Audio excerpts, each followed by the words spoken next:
Dans la vie, on se rencontre dans beaucoup de situations. Et là, je rencontre une personne à travers Mario. C'est une personne bien. Et je rencontre l'histoire de donner le nom à une personne. Ils disent dans leur famille, on ne donne pas le nom. Ils gardent le nom pour eux. Et j'appelle une autre personne qui est Meta pour un peu savoir un peu par rapport au village, comment ça se porte, non pas au village parce qu'elle est là un peu aussi à Tel Boumachi, comment ça se passe un peu et tout. Parce que j'aime prendre un peu de conseils chez elle. Et elle me parle aussi. Et du coup, à ma connaissance, à moi, ce que je savais, c'est que c'est quoi? C'est que quand on donne le nom d'une personne, donc on te donne un homonyme, on donne pas souvent le nom incomplet. Il faut donner le nom et le poste-nom. Mais comme la majorité africaine, la majorité congolais, on est devenu nom, poste-nom et prénom. Chose que même Mobutu avait voulu enlever, après lui-même il a remis tout. Mais on n'a que deux noms, c'est le nom et le poste-nom. Le prénom, ce sont des histoires de chrétiens qui ont mené, mais le nom, il n'y a que deux noms, le nom et le poste-nom.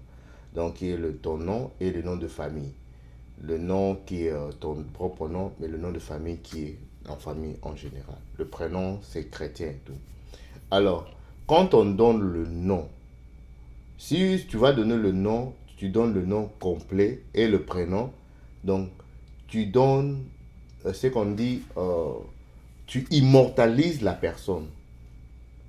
Alors, quand je parlais avec Yameta, c'est que je puis retirer quelque chose, c'est qu'elle dit, euh, ça vient de par là où vous avez grandi avec la personne et du moment que vous grandissez, vous allez encore. Alors, pour solidifier vos relations, et on donne le nom pour pouvoir garder le nom. Et ça arrive pour pouvoir dire aussi, c'est que c'est immortaliser la personne, dans le sens où par rapport à ses bienfaits, par rapport à ce que vous avez été. Donc tu immortalises la personne et le nom reste.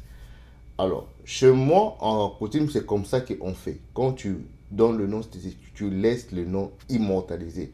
Et la personne, l'enfant qui est là, c'est qu'il prend le nom et il n'est plus partant de votre famille en réalité.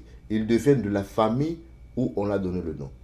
Donc, quand il porte le nom, il s'appelle Monsieur Mukendi. Donc, c'est que Mukendi, là, c'est quand c'est Kalala, c'est Kalala. Là, donc, on voit, quand on donne le nom, on a, hey, Monsieur Kalala. Ah, tu es de la famille Kalala. Donc, c'est comme ça que le nom se donne. Et ici, c'est une pensée par rapport à la réalité de notre vie, ce que je raconterai. Et je dis encore une fois encore que la famille n'est pas partant de ça, mais les réalités de la vie nous ont appris beaucoup de choses. Prenez soin de vous, de votre corps, de votre âme et de votre esprit. Que personne ne vous intimide.